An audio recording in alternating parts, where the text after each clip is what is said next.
We continue working through the Saxon poets Vīta Carolī Liber. As always, I'll read the full page, and then we'll go through it line by line. Sic introgressī Francōrum castra dorosi, quod vi non poterant, gerunt arte serorim, est dictum, dolus an virtus, quis in hoster requirat. De presso somno Francos instanter adorti, Saxones, caedem nimiam fecere feroces, donec discusso tandem torpore suppores, quidam correptis obstare viri literamis, quae perunt pugnae quede hinc, ut cunque remota, scia licet ex pacto, quod tunc angustiatalis dictabat hostes celidi rediere recursu.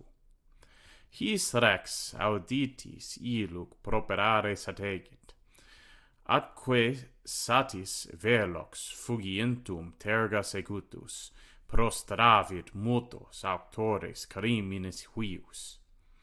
Hinc ad Westfalhos venit, statim quae receptis, obsidibus quos tradiderant obscesserant inde.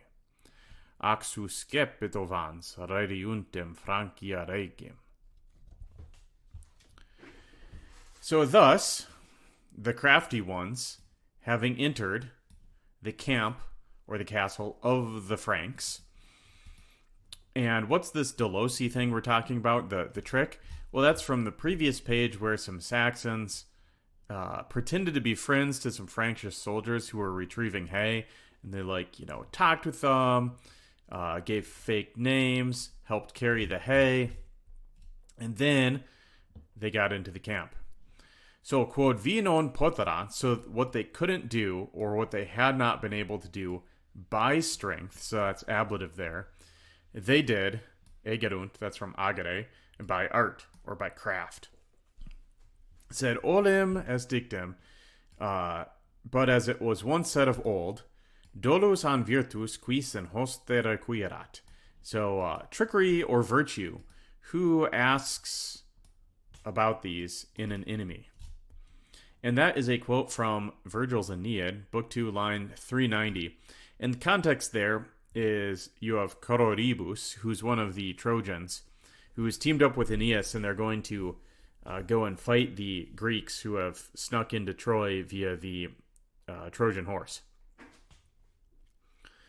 They come upon some Greek soldiers, and they overpower them, and then Cororibus suggests that they take the Greek soldiers' weapons, like their shields or their helmets and such, and put those on to disguise themselves as Greek soldiers so then they can go attack more Greeks. And they do this for a little while. If you want more context, you can go ahead and read the Aeneid. It's a great work. So anyhow, the Saxon poet references that line. This also demonstrates the Saxon poet was fairly well read in that he could just, quote from the Aeneid. De presso somno Francos, instanter adortere Saxones. So the Saxons, then we've got odorti, which is they attacked, the sunt is omitted for metrical reasons, the Franks, and they're the depressed Franks, and depressed, suppressed. Depressed makes them sound sad. They're not sad, they're just asleep. They're depressed or suppressed with sleep. So the Saxons instantly attacked the Franks with sleep. So we're not told what the Saxons did here. Did they come into the camp and then hide under a hay bale or something? Were they given beds or something? Were they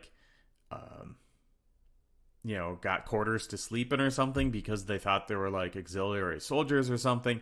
We're not told. We just know that they're in the camp when people are asleep, and they attack them. And the ferocious ones made fecere. Now note, this is not an infinitive. This is a variant spelling of fecerunt. So the ferocious ones made excessive slaughter, or very great slaughter, until Donec, the torpor.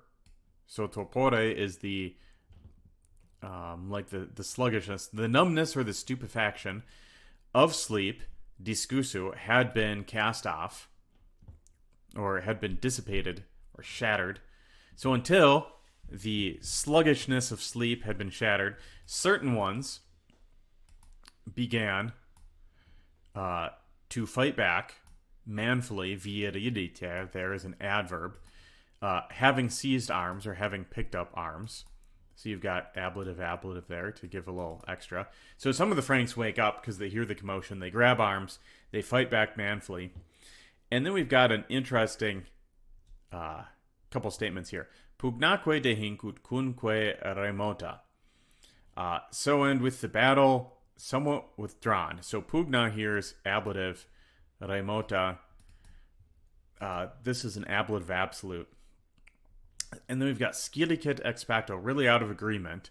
Quod tunc angustio talis dictabat, because such a narrow or tight situation, talis is such a tight situation dictated it. Hostes celere rediari recursu, the enemies returned, rediere, and again that's a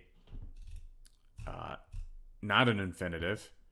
It's an alternative spelling for rediverunt. So the enemy returned with swift course. So it appears what happened, and I've got that in a footnote here. It seems that once the Franks started to push back and fight back against the Saxons who, there weren't that many of them, just a few who had snuck into the camp, it seems that they realized that their tight situation they were in, being kind of caught now, inside the Frankish camp with the Franks waking up and fighting against them, then it would seem the pact or the agreement in scilicet ex pacto is them mutually realizing, like, you know, our opportunity's over, we've got to get out of here. So then they run away. It appears that that's what occurred. There's the alternative explanation that the Franks and the Saxons made a truce. That doesn't seem to fit, though.